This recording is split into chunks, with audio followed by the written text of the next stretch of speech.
el OneNote. Un segundo.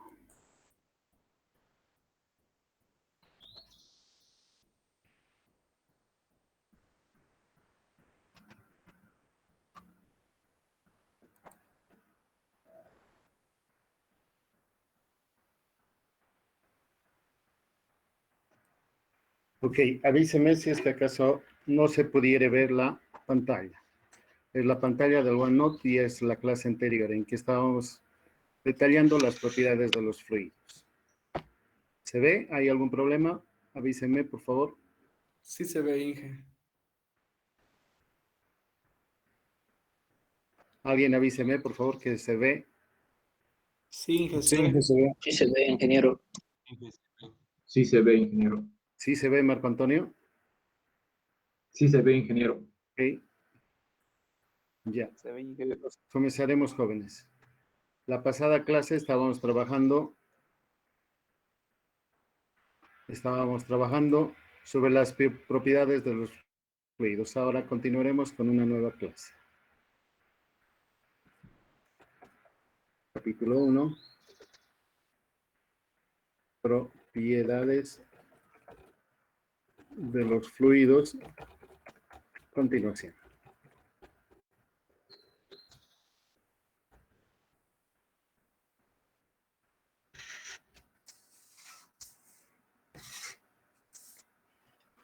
Y vamos a colocar un subtítulo dentro de las cosas importantes como parámetro, que no solamente en los fluidos, sino también en los materiales está la isotropía.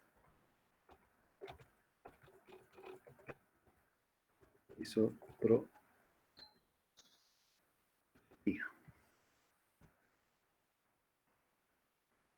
Vamos a remarcar.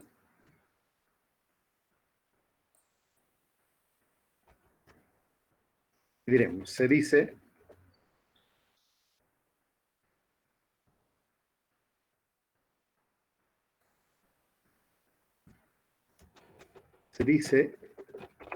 que un fluido es isotrópico cuando él está constituido por partículas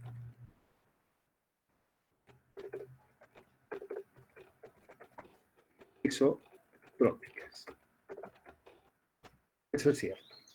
Y ahora miraremos aquello. Se dice también que si un observador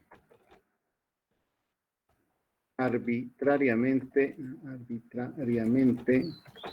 colocado sobre una partícula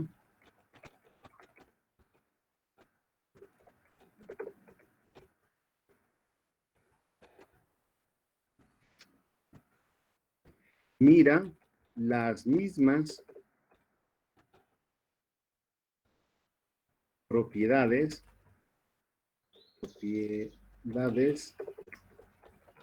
y estructura en todas las direcciones.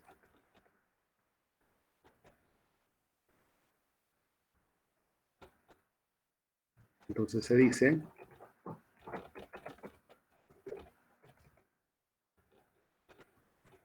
que se trata de una partícula isotrópica.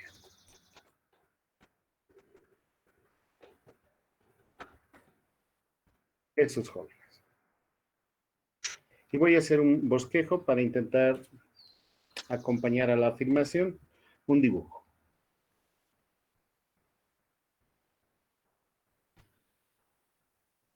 Pues conforme a lo que nos decían, una partícula de agua, por ejemplo acá,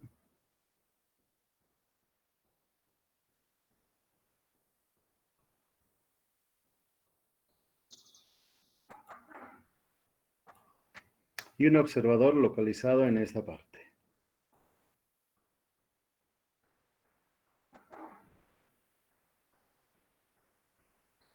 Y él observa en todas las direcciones, dice, las mismas propiedades que la partícula tiene. No hay privilegio en ninguno. Pero no solamente eso, sino la estructura de ella, toda la estructura que le rodean,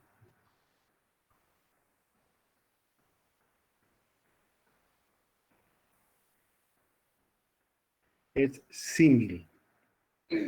Entonces, para tal situación, es isotrópica.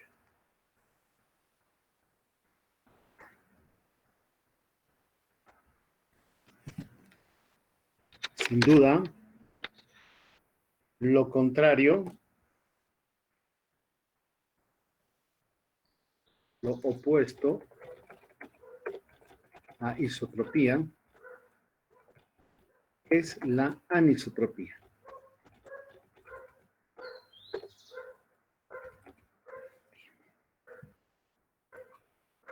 Anisotropía sería lo inverso. En algunos sentidos hay diferencia entre propiedades y estructura de la partícula.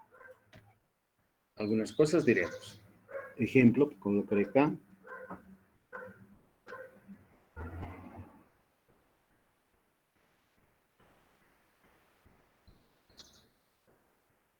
Aquí tal vez podría decir isotropía,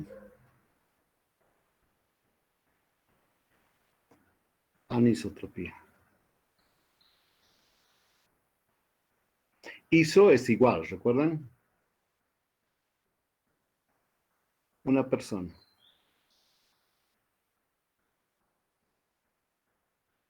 Una persona, por ejemplo, no es isótropa.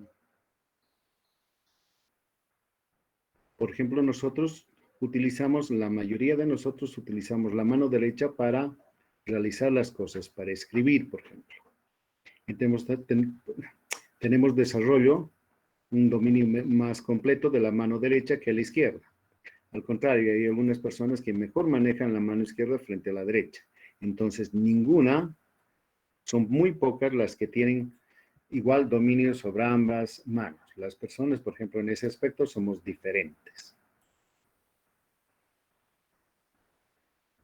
Por ejemplo, la resistencia.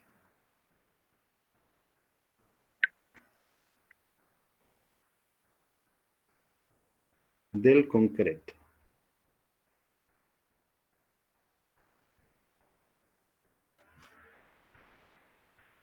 Acá abajo voy a dibujar.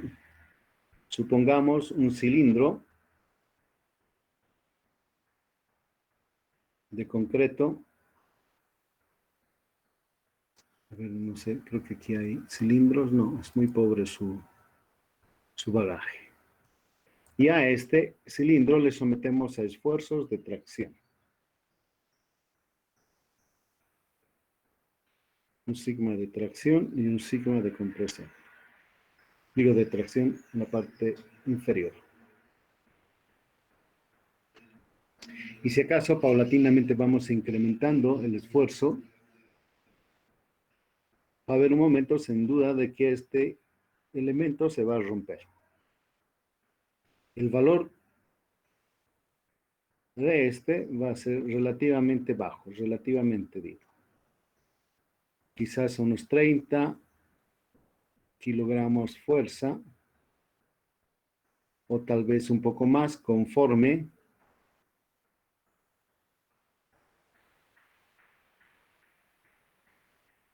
sea la dosificación. Si quizás incrementamos la cantidad de cemento, pueda resistir mejor. Pero si efectuamos un experimento similar a este, pero en lugar de que sean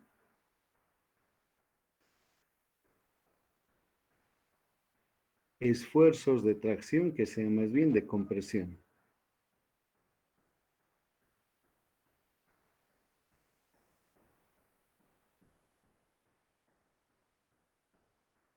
Comprobaremos que es 10 veces mayor cuando falle el elemento. Rotura por compresión. Igual, a casi 45 grados se va a romper. Sigma compresión va a ser, por ejemplo, por decir algo, 210 kilogramos fuerza por centímetro cuadrado. Va a depender de algunas cosas, pero más o menos el orden va a ser ese. Es fácilmente conclusivo de que sigma sub t es distinto a la compresión. Por lo tanto, este es anisotrópico.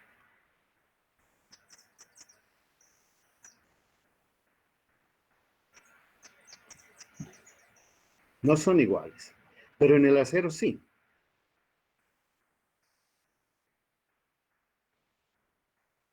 Acero, sí.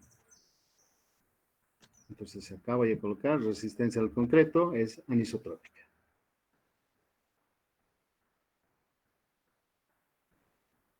Más del acero resiste por igual.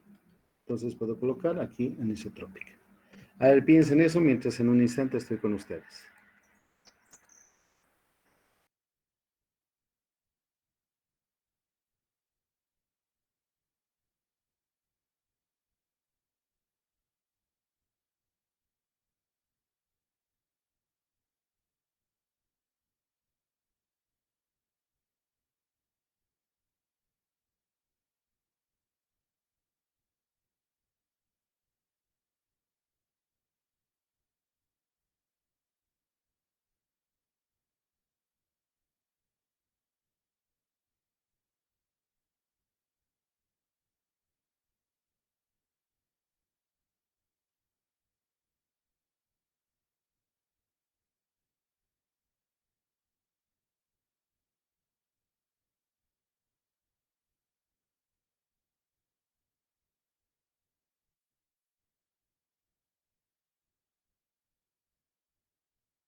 Volveremos, jóvenes.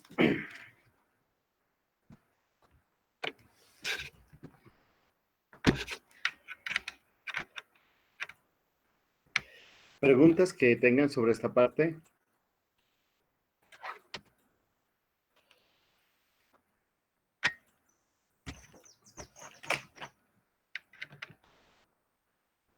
¿Preguntas? ¿Alguien hable? Por favor, joven.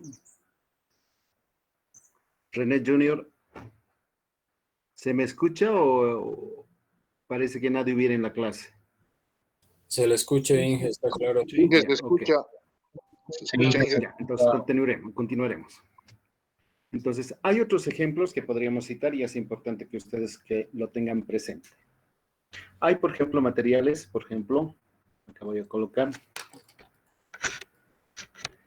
que nos interesan como civiles, la facilidad, dificultad también, con que el agua viaja en el subsuelo. Y es importante porque la ciudad de Cochabamba, y en realidad el Valle Alto, el Valle Bajo, el Valle de Sacaba, dependemos en gran medida de la provisión de agua que se hace del subsuelo, las aguas subterráneas. Y es importante estudiar cómo es que esas aguas han llegado a parar ahí. Algunas personas dicen que es la recarga que proviene de las lluvias. Llueve en la cordillera y a través de las fisuras que hay en la roca, el desplazamiento, el agua lentamente va bajando hacia el valle y va a ir a infiltrarse, a insumirse en los acuíferos, que luego el hombre explota en forma rápida y a veces desmedida. Entonces es importante saber, cuánto tiempo le toma al agua desde la cordillera viajar hasta el valle. Porque si eso ocurre en cientos de años o en miles de años y nosotros estamos explotando, ¿qué les digo? En unos 5.000, 4.000, 6.000 pozos que existen en el valle, vamos a desecar a una velocidad más rápida el agua subterránea de lo que la naturaleza recarga. Si eso ocurre, no va a haber agua suficiente para las personas y vamos a tener, ustedes o sus hijos, migrar a otros puntos del país. Entonces, un elemento importante es justamente la anisotropía y la isotropía del movimiento del agua cuando en el suelo viaja. Y al efecto les voy a colocar un dibujito. Imaginemos que esta es la superficie del suelo.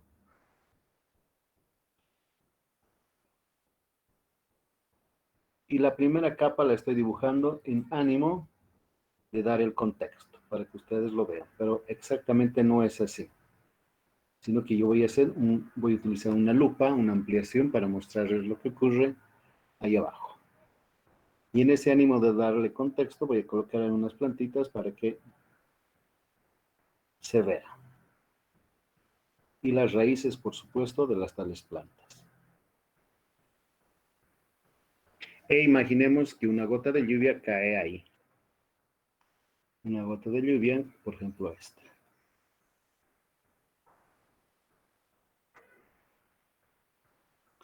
Acompañada de otra. Y otras. Y que encharcan la superficie. A ver si esto me acompaña, un poquito más grosero haremos. Después de una copiosa lluvia, se encharca el suelo.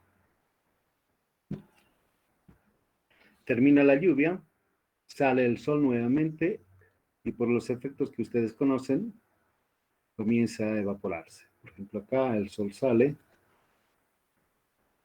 el lápiz.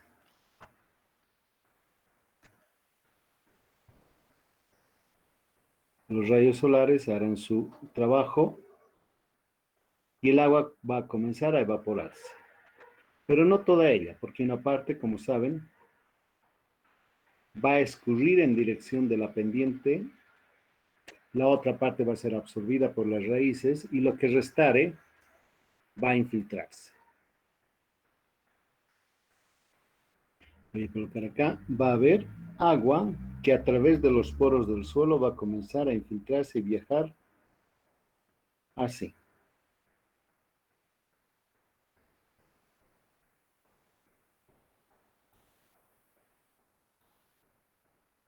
el suelo inmediato a la superficie va a estar completamente húmedo, saturado.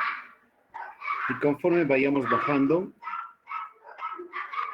la humedad que encontremos aquí en el subsuelo, unos cuantos metros abajo, va a ser cada vez menos y menos. Digamos a unos 2 metros, 3 metros, la lluvia que ha caído no va a ser suficiente para modificar el contenido de humedad que los poros tengan.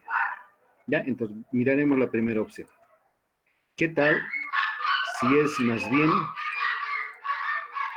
el suelo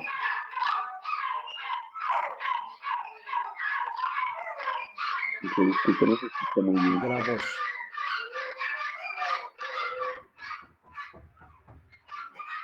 Si es gravoso. Y si yo utilizase una lupa, a ver, permítanme que haga, una lupa vamos a emplear.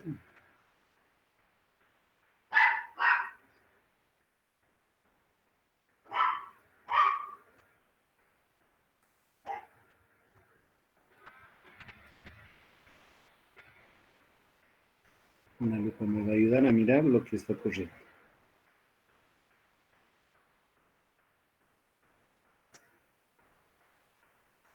Podría llover que las partículas de grava estuvieran más o menos así acomodadas en el suelo. Algunas de tamaños diferentes, más pequeñitas, algunas quizás inclusive fragmentos.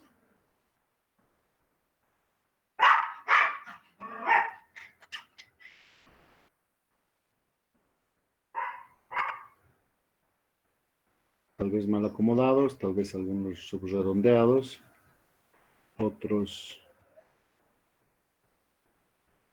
y quizás más pequeños. Arenas de diverso tamaño que constituyen el suelo aluvial que ha sido arrastrado por sinnúmero de tormentas caídas en la cordillera. Así. Este es eminentemente un suelo grueso, conformado por arenas gruesas, gravas gruesas, gravas medianas, arenas gruesas, arenas medianas, finas, así. E imaginemos que conforme lo que he dibujado aquí a la izquierda, la lluvia hace su presencia, mantiene su presencia y comienza a viajar. Entonces van a ser hilos de agua que, por ejemplo, por acá, comiencen a transitar. Y quizás baje así. Tal vez esta otra. Esta es una corriente de agua que quizás vaya así. Y va a seguir descendiendo. Otra, quizás por acá, venga. Y se le ocurra, perdón, esto déjame. Va a ir rodeando los granos de grava.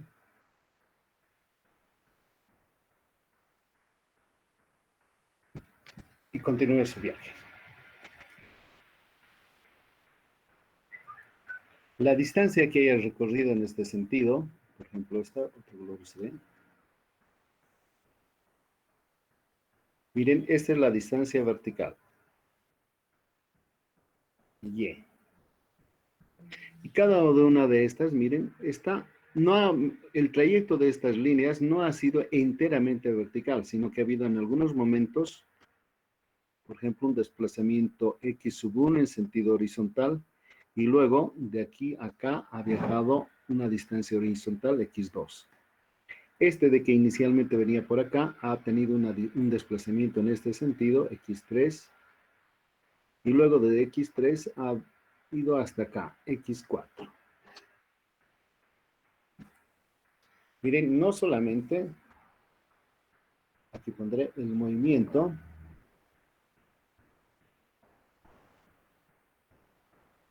es tanto vertical,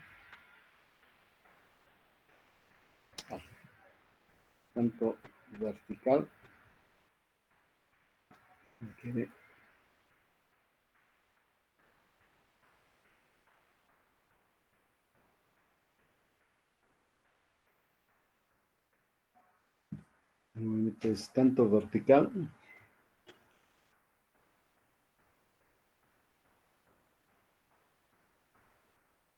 como horizontal.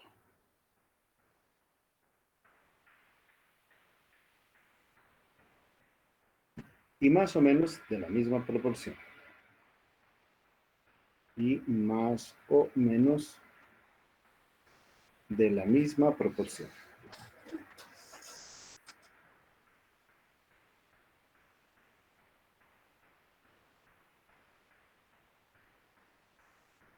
A ver, déjenme escribir aquí.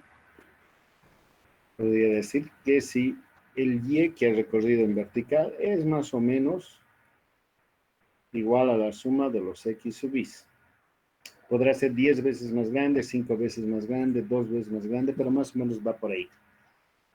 Que es diametralmente opuesto con esta otra situación. Ya, pero esto es lo que les explico. ¿Es comprensible? ¿Es aceptable por ustedes jóvenes? Es el lecho de un río, piensen. Es el lecho gravoso de una de las quebradas que tenemos aquí al pie de los cerros. Está constituido por material más o menos de este estilo. Aquí he prescindido de los bolones, por ejemplo. Entonces, cuando el agua de una crecida viene, una lluvia, rápidamente se infiltra a través del lecho gravoso y se va hacia quién sabe dónde. Pero se insume. Pero no es lo mismo si fuese un suelo arcilloso.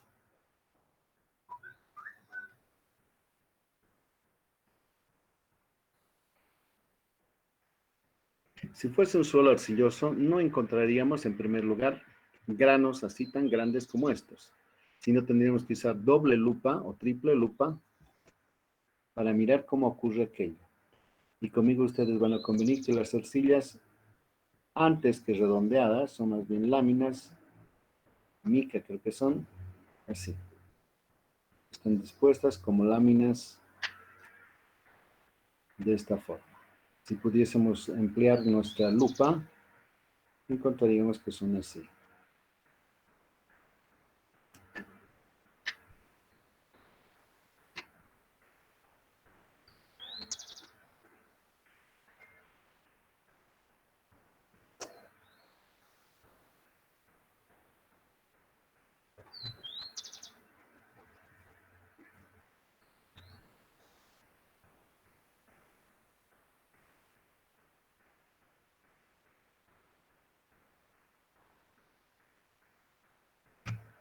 Y tienen una superficie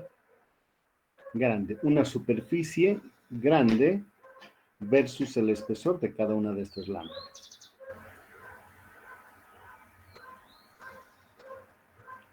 Y además, porque son muy pequeñitas, les decía que tengo que usar 3, 4, 5 lupas superpuestas para poder mirar el dibujo que he hecho, por esa pequeñez exhiben cargas eléctricas sobre su superficie.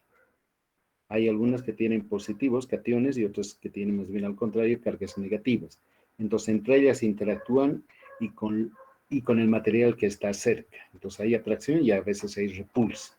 Cosa que no es evidente acá. Una grava no creo que tenga carga positiva ni negativa. Es un material inerte.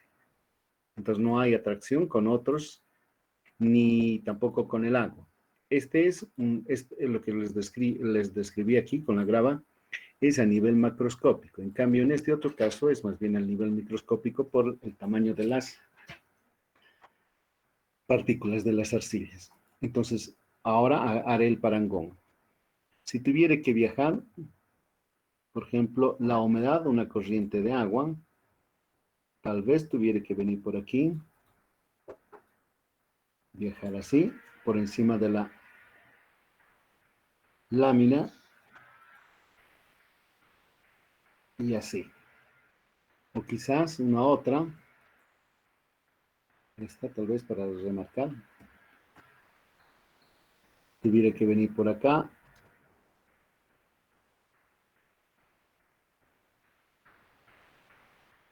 venir así, y quizás seguir la misma trayectoria y aparecer ahí.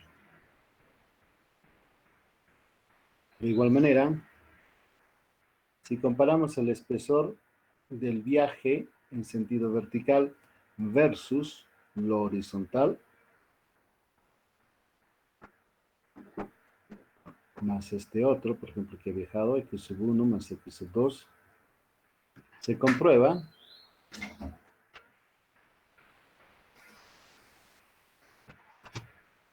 que y es mucho más pequeño que x sub 1, aquí que todos los z sub x.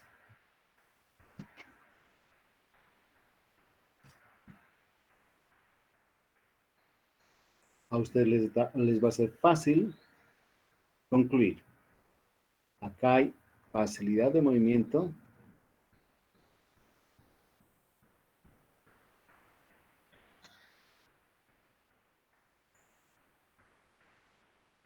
en horizontal como vertical. Podrías llegar a decir que este es un material isotrópico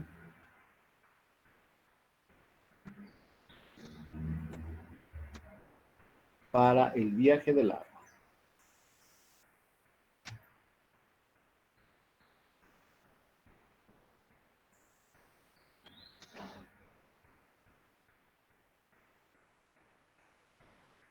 Mientras que aquí es lo contrario. Viaja, tal vez no diga viaja. Lo diré de otra forma. ¿Le cuesta más al agua moverse? No, puedo tener problemas con los puritanos. Viaja un poco trayecto en vertical frente al recorrido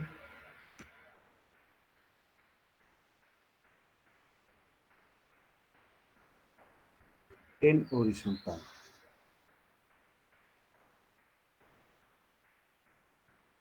Entonces, en términos de facilidad de movimiento,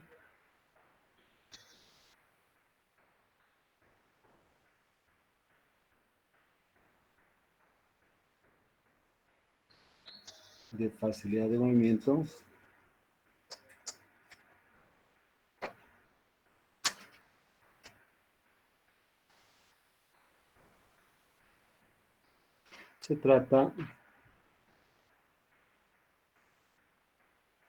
de un suelo anisotrópico.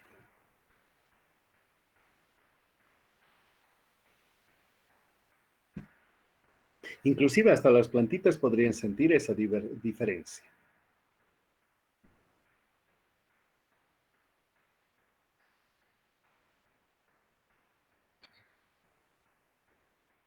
Miren, si el suelo fuese arenoso y colocásemos semillitas, si fuese eminentemente gravas gruesas y gravas medianas, y le colocásemos semillas y le regásemos, buena parte del agua se infiltraría. Por el efecto de la gravedad se iría hacia el fondo.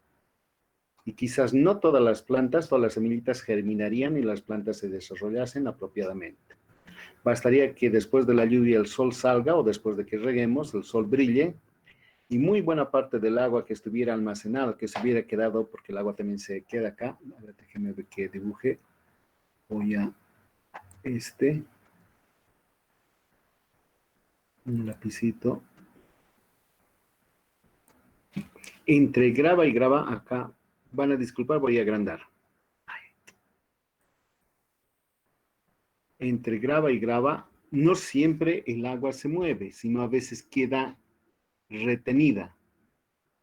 Han de saber ustedes, un poco más después van a aprender, que hay unas fuerzas de adhesión. Uy, muy preciso.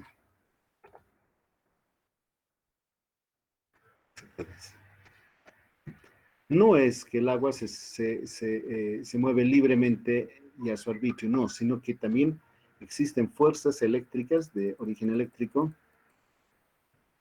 que hace que se adhiera.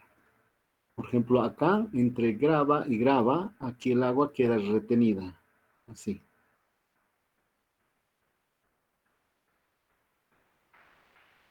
Aparecen fuerzas de adhesión.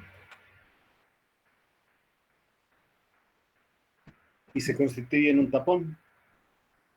El agua que está adherida por fuerzas, agua y partícula, se constituye un tapón y ya no pueden circular las próximas líneas de corrientes, a menos que se insufle presión aquí arriba y vaya con todo y se conforma en una, como si fuese una tubería de conducción de agua. Entonces, es lo que les digo. En términos, digo, las plantitas, pero en cambio, las plantitas pueden mejor fructificar en un suelo arcilloso, porque como el agua le toma tanto tiempo viajar entre estas partículas, a veces se cansa, en realidad pierde energía, y se queda ahí, se queda quieta, ya no viaja más. Entonces las raíces, en el momento de llevar a cabo su ciclo vital, encuentra siempre humedad en estas zonas y comienza la extracción de agua contenida entre la arcilla, y puede prosperar y puede vivir. Basta que le adicionemos alimentos, NPK, seleno, nitrógeno, fósforo y potasio, le añadimos a esto fertilizantes para que en un suelo arcilloso, un suelo fino, prosperen las plantitas, a diferencia de un suelo gravoso. ¿Ya? Miren, en términos también de agronómicos, hay diferencias. Uno nos favorece y otro nos desfavorece. Y eso está asociado con estos conceptos que les decía. Isotropía y anisotropía. Ya, preguntas de lo que les he explicado, jóvenes.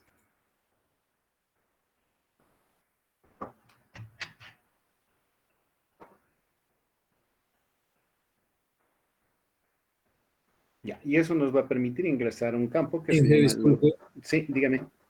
¿podría repetir la parte de las cargas que puede tener el suelo gravoso y el suelo arcilloso? Las cargas, ¿en qué sentido? No, no le comprendo. ¿Cargas Este, eléctricas? sí, sí, si es que se reteniera ahí Sí, el agua. hay adhesión. Recuerda, a ver, déjame ver. Quizás en colegio hayan hecho este experimento o hayan visto. Imagínese un tubo de ensayo, de esos que solemos usar. Un tubo de ensayo. Y le colocamos agua. El nivel de agua no es perfectamente horizontal, sino que aparece una curvatura así. Le llamamos menisco, ¿recuerdan? Así. Y ese es producto de la adhesión,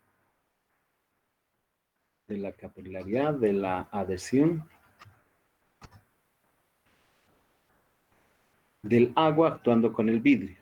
Pero bastaría que usted ensanchase el diámetro de ese tubo, imagínense que sea así, para que se amortigue este efecto. Tal vez es muy pequeñito aquí, después es así. ¿Se da cuenta? Es una interacción que existe entre el agua y la superficie de contacto. En algunos se manifiesta. O también en este, por ejemplo, miren, hay otro efecto. Quizás hayan visto ustedes jóvenes, cuando se va a construir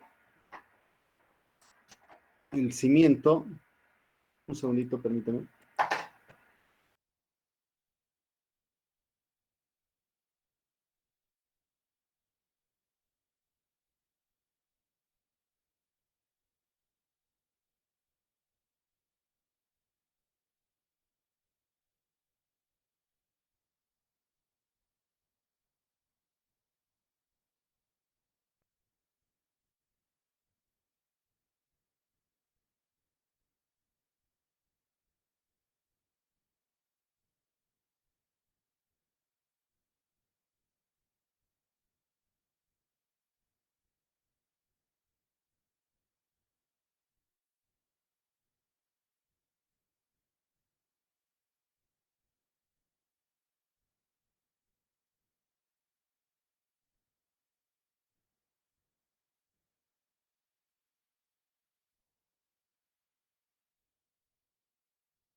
Van a disculpar, jóvenes, ¿en qué estaba? Les decía del cimiento y del sobrecimiento.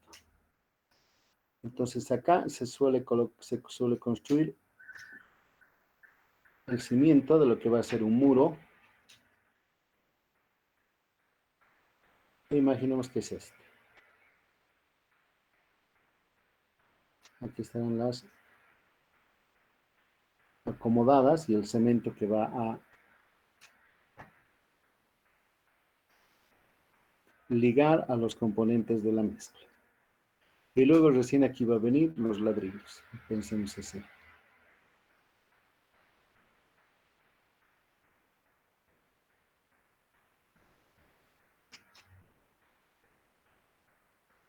Y aquí vendrán las otras capas. Pero notarán que por la lluvia, por lo que sea, porque el nivel freático está cercano, cualquiera de esas cosas, por ejemplo, pueden tener acá. El nivel freático, sobre todo en algunos lugares de la ciudad de Cochabamba, por el correo un poco más abajo, este nivel freático sube y baja dependiendo de la época del año. Entonces hay una humedad que transmite y sube por acá, o ya sea de aquí del suelo. Se humedece, llueve, se encharca, lo que sea, y sube la humedad por aquí. Y también sube a través del ladrillo. Y como estos ladrillos tienen una capa de pintura, y eso primero, luego la pintura, imaginemos que aquí está la... Al cabo de cierto tiempo, quizás hayan ustedes vistos, esta parte comienza a hacerse blanco, manchas blancas aparecen. Es la humedad que está subiendo, se evapora y quedan las partículas salinas. Entonces, para esto, los constructores colocan una capa que intenta aislar. Una capa aislante, de manera que toda la humedad, todo lo que haya en el subsuelo, los avatares del agua, terminen su viaje aquí, justo en esta capa impermeable. Y la pregunta es, miren, ¿y por qué asciende el agua? ¿Por qué asciende el agua? Si aquí su nivel de energía parece ser este, pero se da el lujo de ascender acá. O quizás hayan ustedes visto en los pozos, por ejemplo, en los pozos así. Miren, este es allá en el valle. Ese es el terreno y luego se excava un pozo. Voy a hacer un corte medio chistoso, van a disculpar. Miren, ese es el terreno. Este es el terreno así. Lo que le voy a añadir son unas plantitas para que nos permitan tener el contexto. Estas son unas plantitas.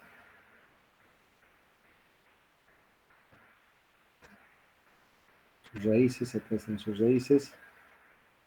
Esta es una noria, un pozo excavado. Y aquí abajo está el espejo de agua. Así digamos, este es el agua.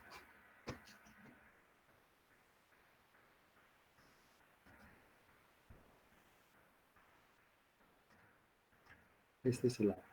La superficie de agua que es horizontal, pero yo estoy queriendo hacer 3D para que miren. Inclusive para darle...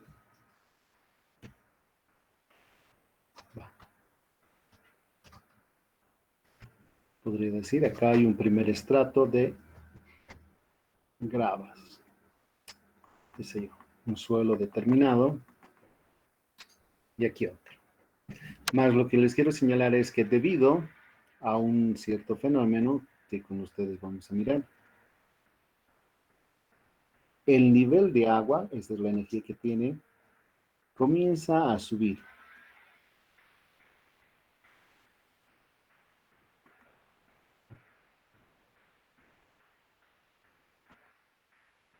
El terreno que estoy ahora punteando está húmedo. Y si nos acercamos justo a la superficie de agua, diremos que está saturado. Aquí el suelo saturado. Quiere decir que todos los vacíos, todas las partículas de aire están llenas de agua. pero el suelo aquí arriba está virtualmente seco. Suelo seco. Acá en esta capa está húmedo. Partículas de agua logran ascender y ascienden en razón de la fuerza capilar.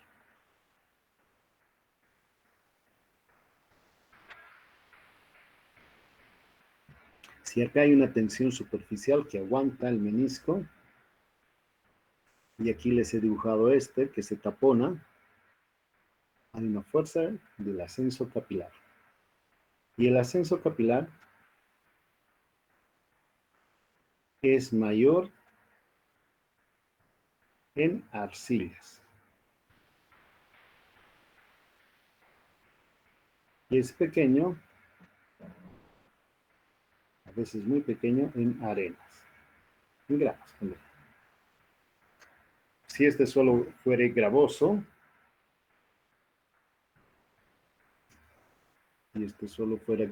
este ascenso tal vez sería 1 centímetro, 2 centímetros, quizás un poquito más, quizás 5. Pero si fuese arcillas, puede llegar hasta 20 o tal vez 30 centímetros. 30, tan feo.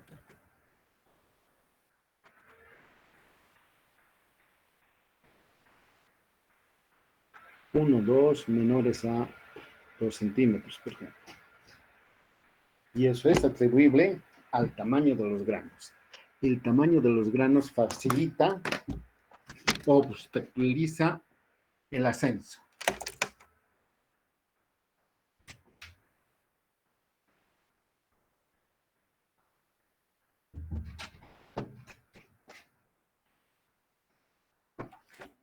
Entonces vean, hay condiciones de anisotropía e isotropía. ¿Está entendido, jóvenes?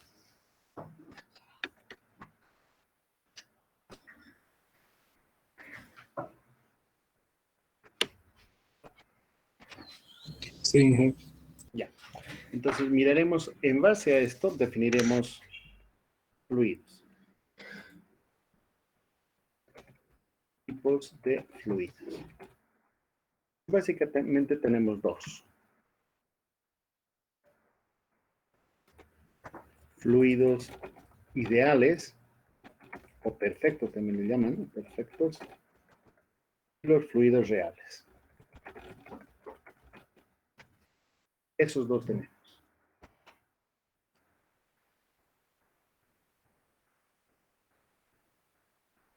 Fluidos ideales y fluidos reales. Y la buena noticia, yo creo que es buena noticia, que los fluidos ideales no existen.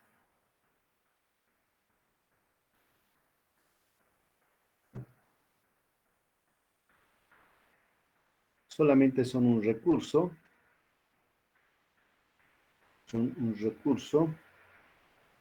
hasta me atrevería a decir didáctico, para iniciar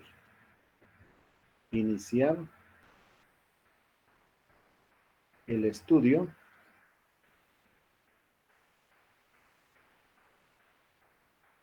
de los líquidos.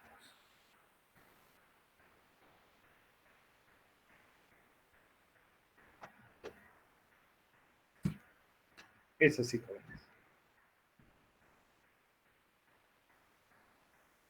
Son nada más un recurso para poder yo abordar a los estudiantes de hidráulica 1 y decirles, hay ideales y hay reales. Los ideales son aquellos que no tienen viscosidad. Estos líquidos no tienen viscosidad.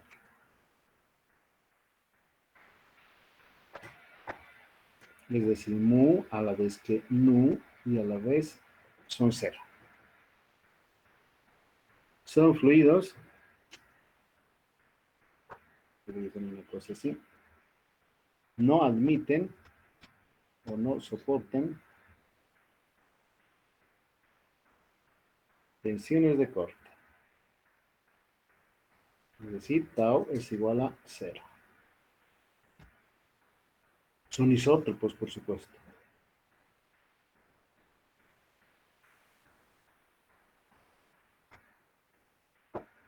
Son isótropos.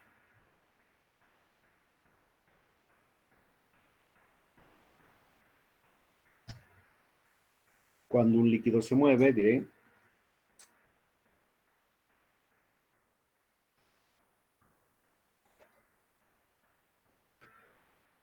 se mueve, es decir, un líquido ideal. Se mueve,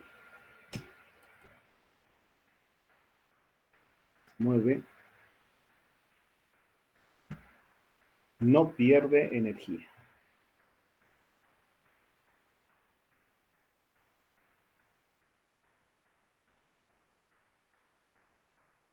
Y este es un concepto, yo creo que el primero, el segundo y este último son los más importantes. No pierde energía.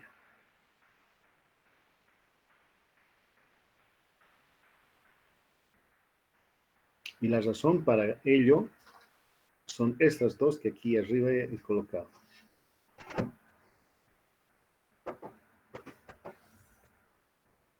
Para ilustrar aquello, supongan lo siguiente.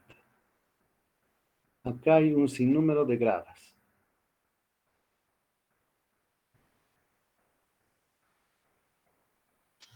Ahí. Y uno de ustedes, si hubiéramos estado en clases presenciales, yo le hubiera dicho, desde el piso inferior, tome una de las sillas que tiene el aula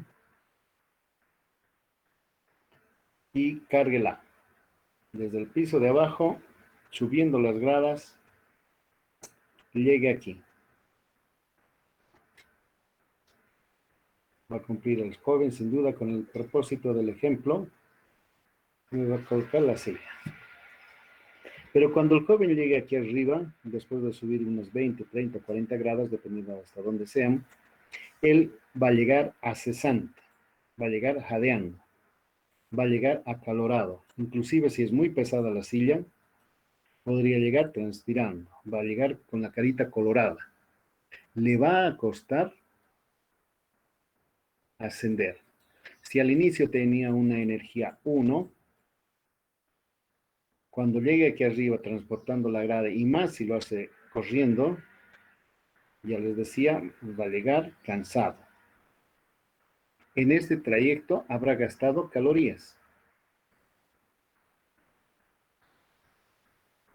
El número de calorías habrá bajado en su cuerpo. Su desayuno habrá invertido en subir las gradas. Entonces, en este caso, nadie dudaría que la energía 1 es mayor a la energía 2. Y esa resta E1 menos E2 es la energía que le ha permitido subir, es lo que ha perdido en el esfuerzo, en la carrera que ha tenido. Este es un caso real.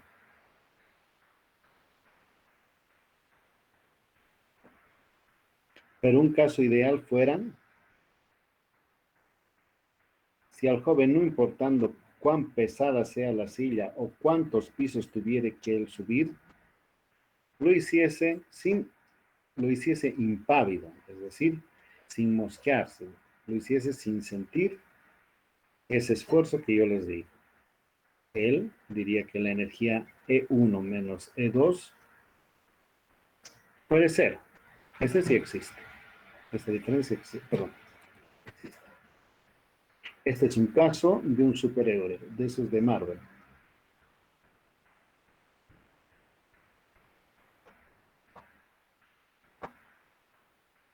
Ideal. Que no existe en la naturaleza. Siempre, recuerdan los principios de la termodinámica, el primer principio, el segundo principio, la entalpía, etcétera, la entropía, nos avisan eso, que cuando va a haber un movimiento dentro de nuestro mundo va a haber siempre una pérdida de energía. Entonces, eso es lo que quiere decir. Fluidos ideales son los recursos que nos hemos inventado para comenzar a abordar los problemas de la hidráulica, de la mecánica de fluidos y la hidráulica, a fin de comenzar a entenderlos. Porque no le podría pedir a ustedes, por ejemplo, que les plantee una ecuación diferencial que no tiene solución analítica conocida y les diga, ok, resuelvan esta ecuación y van a saber dónde la tal partícula de agua, al cabo de cierto tiempo, en este medio por donde está viajando, llega a parar. Entonces, es demasiado complejo eso para comenzar a establecer, comenzar a auscultar una teoría que se enseñe. Entonces, es mejor ir poco a poco entendiendo y conforme va pasando el tiempo, vamos acumulando conocimiento y vamos también resolviendo problemas más difíciles. Cuando yo estaba cursando la materia de hidráulica 1, es poco probable que hubiera podido resolver los problemas que ahora ya resuelvo. Soy más viejo, tengo más experiencia, resuelto más problemas, entonces me creo un poquito más capacitado para enseñarles. Es lo mismo. Poco a poco comenzaremos a construir el edificio de conocimientos que van a soportar cuando ustedes sean buenos ingenieros en el futuro. Entonces, eso. Y líquidos ideales no existen en la naturaleza, pero son un punto de partida para mejor entender los problemas de la hidráulica. A partir de ese conocimiento básico adquirido, ya podemos posteriormente abordar problemas reales, con líquidos reales. ¿Está bien lo que les digo? ¿Se comprende, jóvenes?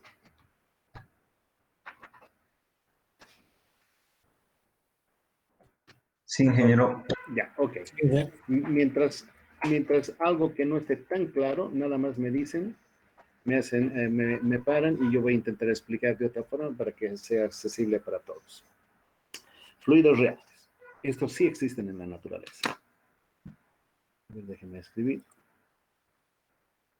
Son todos los líquidos de la naturaleza.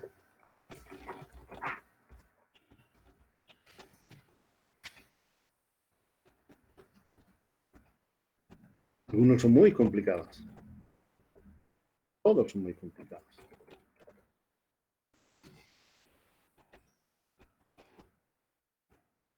Le pondré admiraciones porque pues es así. Muy complicados. Por ejemplo, imagínense, aquí en La Tequeña hemos construido un sistema de agua a fin de... No he dicho mal. Hemos construido un sistema de conducción de agua a fin de que cuando llueva muy fuerte, estoy dibujando muy feo, se pueda evacuar el agua de las lluvias en forma segura. Así digamos, es un canal.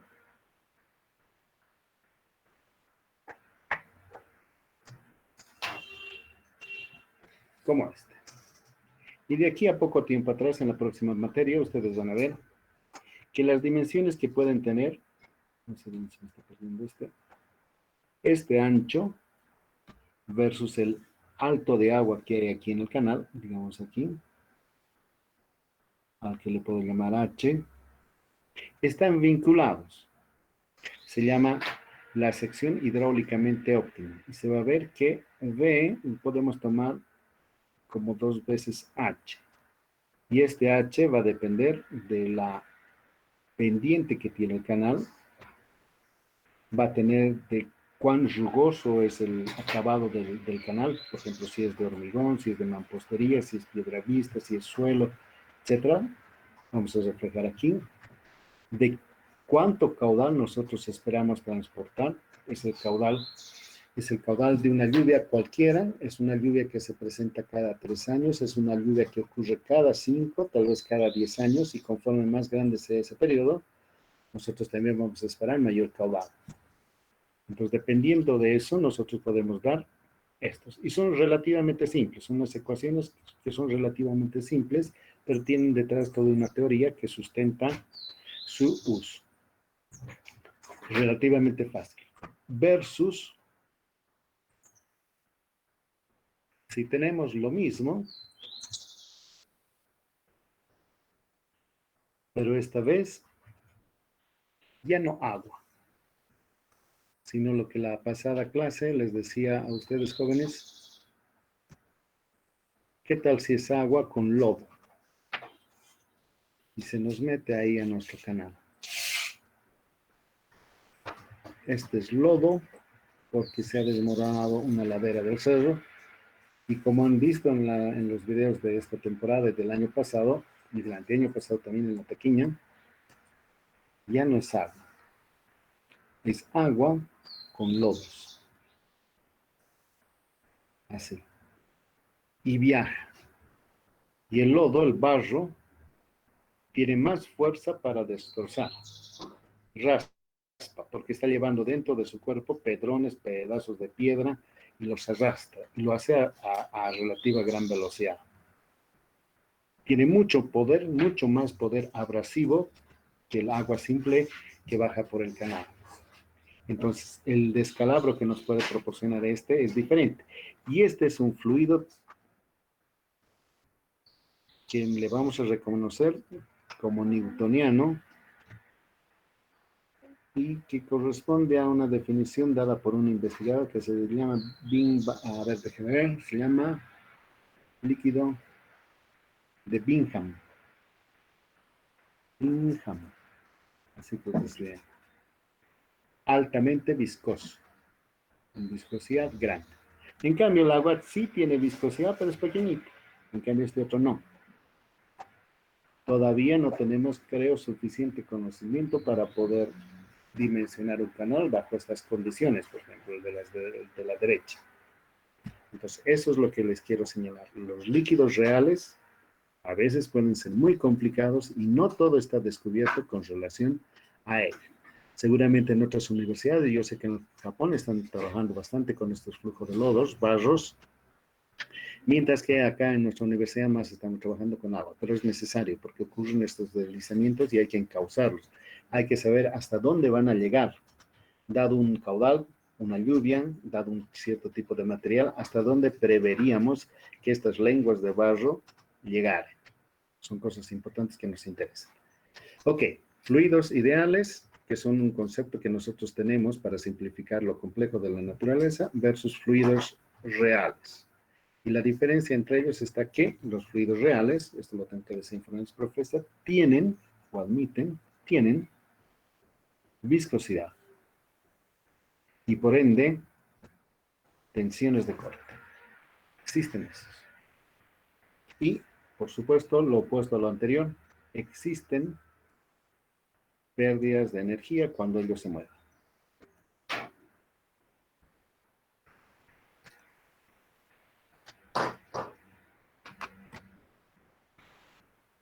Existen pérdidas de energía.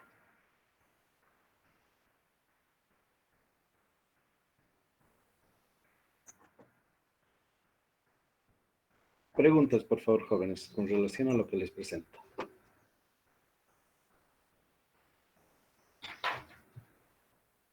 En este caso del lodo, no solamente ya es agua, sino son dos. Miren, es el agua más un material sólido con distinta granularidad e inclusive podría tener agua dentro de él. Serían tres fases: fase líquida, fase sólida e inclusive una fase de gas. Mucho más complejo el intentar calzarle ecuaciones que describan la conducta de este fluido.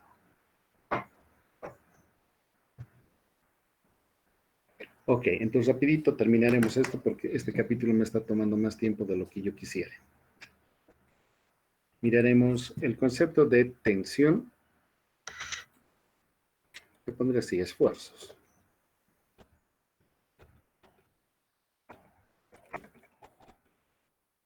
Lo que voy a hacer podría parecer muy evidente, pero quiero que lo sencillo que ello es, ustedes lo vean con otros ojos, no tanto como el procedimiento, sino el cómo yo lo voy a presentar, ¿ya? La forma de razonar quiero que ustedes atiendan. Entonces diremos, anótense, jóvenes, bueno, yo voy a escribir aquí un minuto. Sea un fluido en reposo o movimiento. Admitiremos eso. Este es nuestro punto de partida. Un fluido que está quieto o está en movimiento. Dentro de él, movimiento. Dentro de él consideraremos un pedazo. Entonces acá voy a hacer cosas. Entonces admitamos de que hay un fluido que ya sea que esté en reposo o esté en movimiento. Y supongamos que de ese fluido, porque así lo queremos, un pedazo de él. Este pedazo es parte del fluido. Solamente estoy queriendo aislar un elemento de control. Entonces, este es un pedazo de fluido. Ahí yo voy a concentrar mi atención. Y miren lo simple, pero también lo elegante de esto. Dice, consideremos un plano cualquiera en él. Miren, un plano como este, que va a cercenar al tal fluido. Como si fuese una cuchilla con este plano, que puede tener orientación cualquiera, voy a cortar en dos. Y lo que vamos a observar es que a raíz de ese corte que es el plano,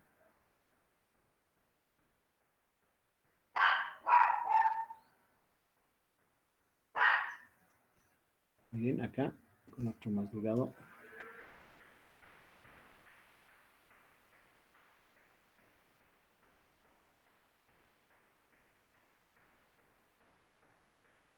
voy a tener el área cercenada.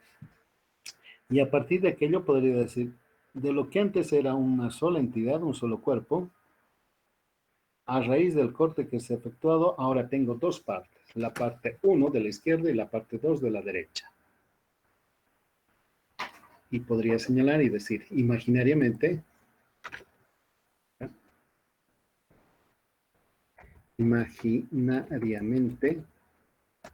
después del corte, se retira la parte 2.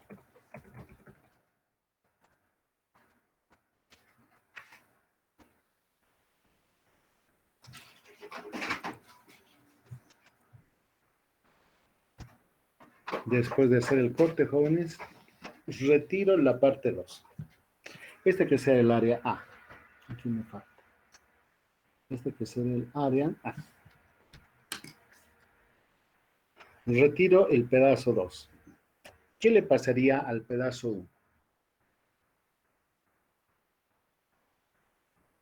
Se desmoronaría. El pedazo 1 se desmoronaría. Porque miren, entre el 1 y el 2, que antes constituían en una sola entidad, internamente las fuerzas del tal fluido estaban en equilibrio. Una partícula estaba ejerciendo acción contra las partículas vecinas y las vecinas contra ella. Había un equilibrio interno. Pero ahora, con el corte que he hecho con el plano aquel, he separado la 1 de la 2. Entonces, si ya no hay la parte 2, la parte 1, en ausencia de las fuerzas que le equilibraban, se va a desmoronar, se va a chorrear. Es como si fuese el agua. Le parten al agua un poco, y lo que va a hacer es desmoronarse y se va a formar un charco al pie. ¿Se entiende lo que les digo, jóvenes? De la parte 1 a la parte 2 hay una fuerza que ejerce, y la 2 hacia la 1 tiene una acción de igual manera, pero de sentido contrario. ¿Está bien eso lo que les digo, jóvenes? Entre la 1 y la 2 hay una interrelación. Como cuando su chica les termina, su corazón queda roto y nada más que puede ser subsanada por otro clavo, ¿no ven?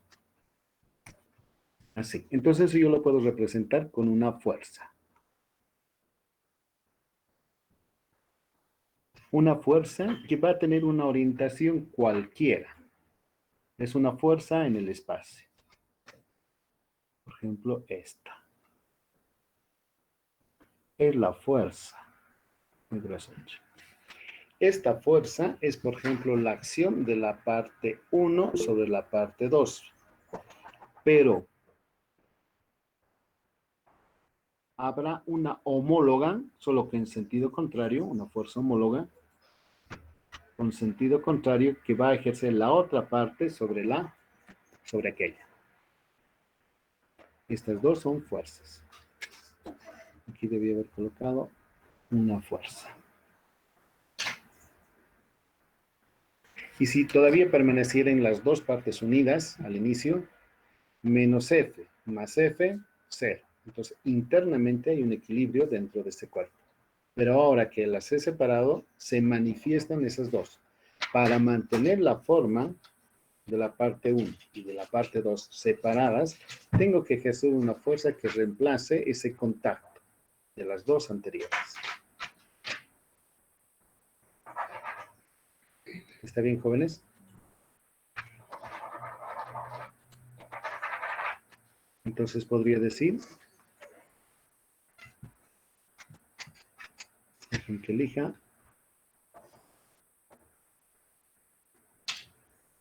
al cociente del módulo de la fuerza partido por el área, le diría, no igual, el esfuerzo o la tensión promedio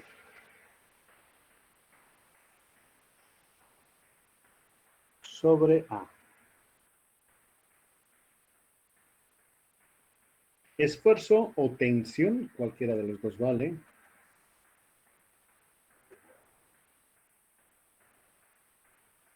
Promedio porque es un área grande. Si fuese un punto, tal vez ya no podría no colocar promedio. Entonces, es la tensión o el esfuerzo promedio sobre el área A definido anteriormente. Sin embargo, la más de las veces nosotros solemos trabajar en sistemas coordenados cartesianos.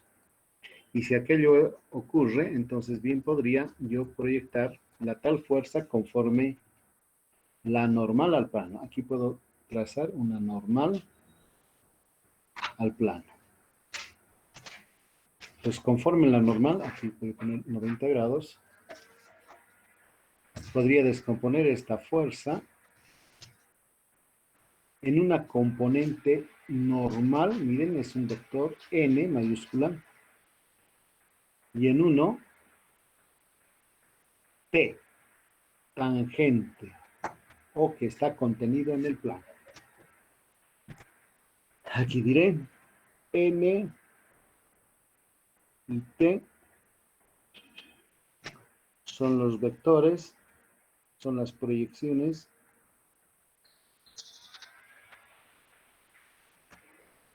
de t, perdón, de f en este. Ahí está.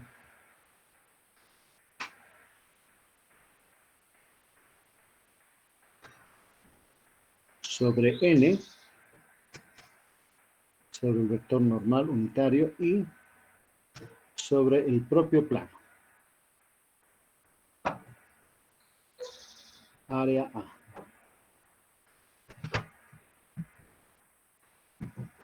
Si es admisible por ustedes eso, nadie se pone en contra. Podría también definir entonces esto. El cociente entre el módulo de la fuerza normal al plano, partido por A, sería la tensión. Normal promedio.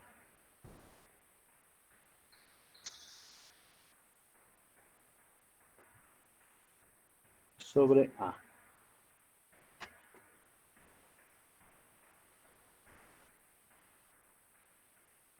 Y a la par podría también decir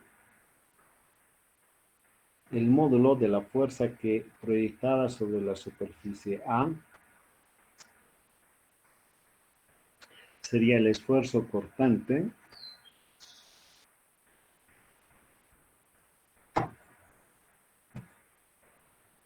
o cizallante también le dicen, y tiene varios nombres.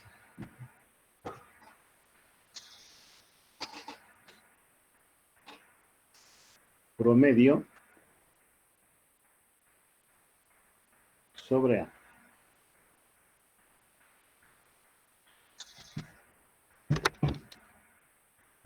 Parece tonto, jóvenes. Parece muy obvio. Parece muy... No debiera estar presentándoles aquí. Pero es importante para entender cómo vamos a proceder a posteriori. A ver, para entenderlo un poquito mejor. Pensemos en el tanque. Este es un reservorio de hormigón que tiene propósito de almacenar agua para la población. Y es un tanque grande. El tanque de ese mapa que tiene ya en temporal, alguna vez he visto, he entrado ahí. Tiene paredes altas. Debe tener unos 5 o 6 metros de profundidad.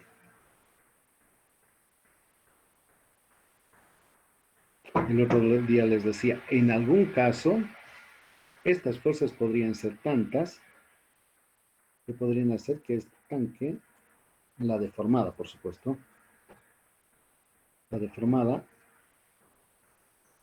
muy grande fuera, se abriera así, por efecto del agua. Hiciese girar las paredes en este sentido, las abriese. ¿Cómo debo calcular? Debo calcular con la fuerza F, esta tensión promedio. La tensión promedio está actuando ahí. Perdón, esta fuerza promedio, no sé cómo, contra el área que está aquí dibujada. O quizás más bien me debería inclinar por esta. Si cada vez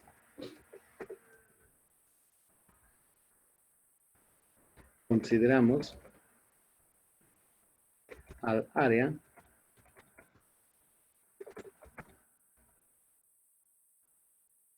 de menor y menor tamaño, tendríamos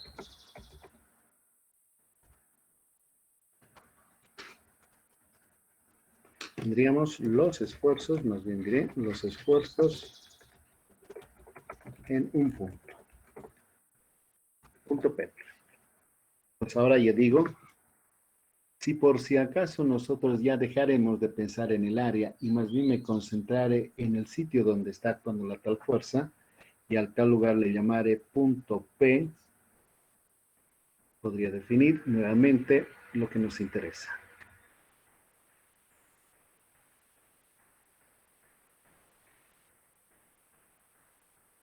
Diría el límite cuando A tienda a 0 de la proporción que existe entre el módulo de la fuerza normal sobre el área sería el esfuerzo, la tensión normal, ya no sobre el área, sino sobre el punto P.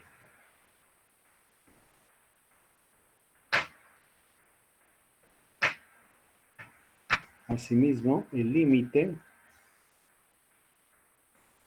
cuando el área tienda a 0 de T, la proyección de la fuerza externa, digo la fuerza interna F, sobre el área nos va a proporcionar el esfuerzo cortante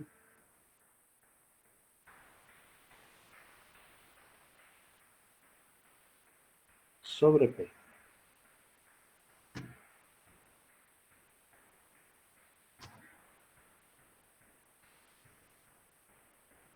El esfuerzo cortante sobre P.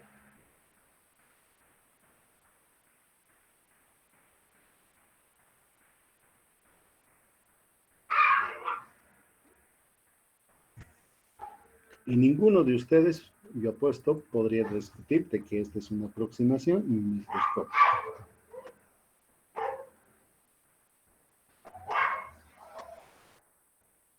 Y esta, al contrario, es una aproximación macroscópica.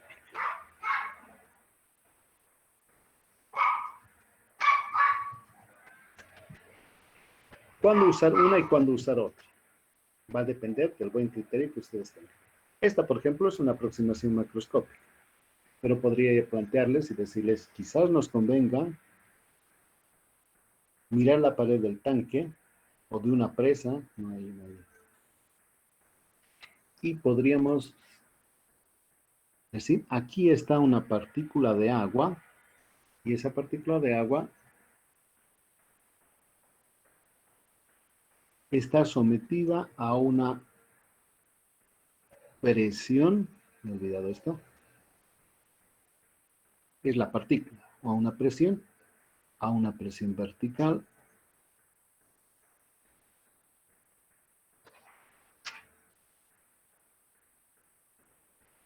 si el líquido está en reposo, todas estas van a ser la misma presión. Pero si el líquido está en movimiento, vamos a comprobar conmigo que esta presión va a ser diferente a la vertical, a la horizontal, a la transversal. Entonces, vamos a decir, a partir de esto que les estoy proponiendo, podemos abordar los problemas desde la perspectiva esta, o de una perspectiva más grande, conforme la información que tengamos y también los métodos disponibles para el dimensionamiento. ¿Está claro, jóvenes? No tanto quiero que vean ustedes la simpleza de aquello, sino el concepto que está detrás, la forma de abordar y la oportunidad que nos brinda para poder resolver problemas desde esos ángulos diferentes.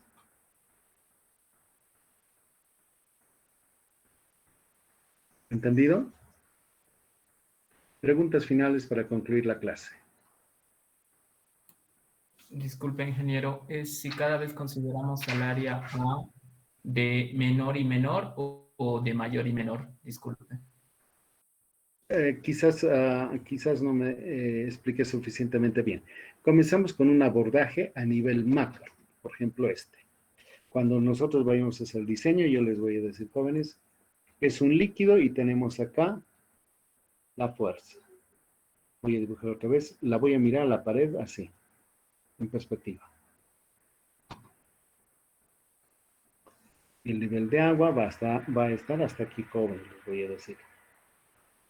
Y sobre esta pared el agua va a estar ejerciendo una acción que bien la podríamos nosotros abordar como si fuese una fuerza R resultante de la presión hidrostática.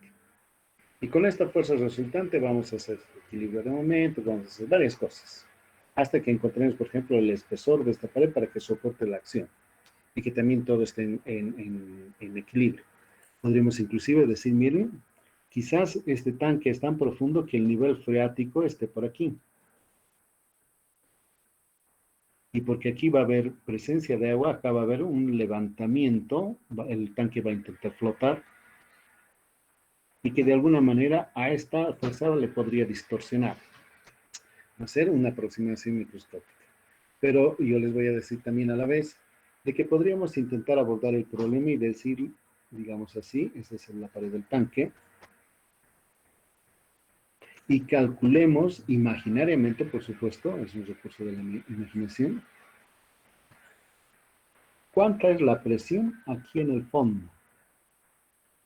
Y es bastante la presión. Pero si vamos un poquito más arriba, la presión va a ser más pequeña, y más pequeña, y más pequeña, hasta que sea cero, quizás aquí arriba.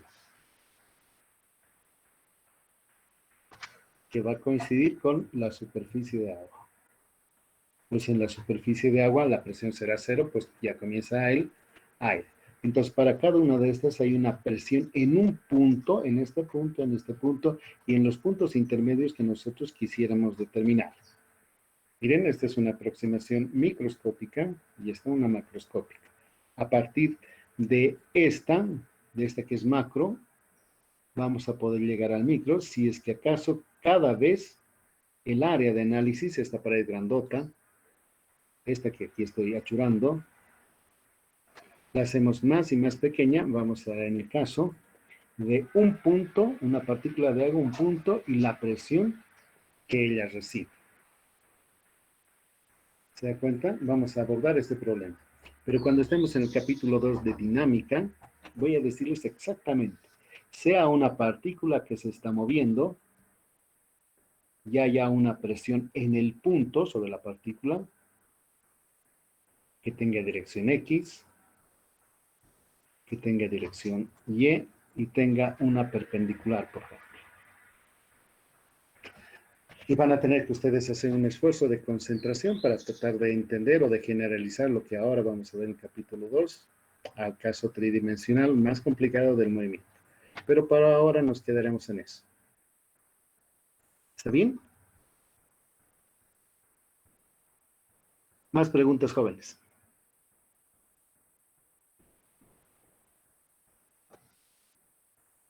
Ok, como no hay más preguntas, entonces habremos concluido la clase. La pena, jóvenes, es que no he podido grabar porque no hay la opción de grabar. Voy a tratar de subsanar eso para la siguiente clase. Muchas gracias, hasta luego. Una pregunta. Sí, dígame. ¿Logró conseguir el link del Drive? Ah, sí, me han dicho los de allá, los entendidos, que se graba en mi Drive. Y de mi Drive yo tengo que pasarles, subirlo al tablón de anuncios y ustedes se van a descargar de allá. Entonces la pena es que hoy no tenemos la grabación. Ya, pero el día de mañana vamos a grabar y voy a hacer ese procedimiento. De mi Drive, que dice que se almacena en mi Drive, voy a subir al tablón y ustedes se descarguen de allá. Listo, jóvenes, entonces hasta el día de mañana. Gracias, ingeniero. Hasta luego. Hasta luego, Inge.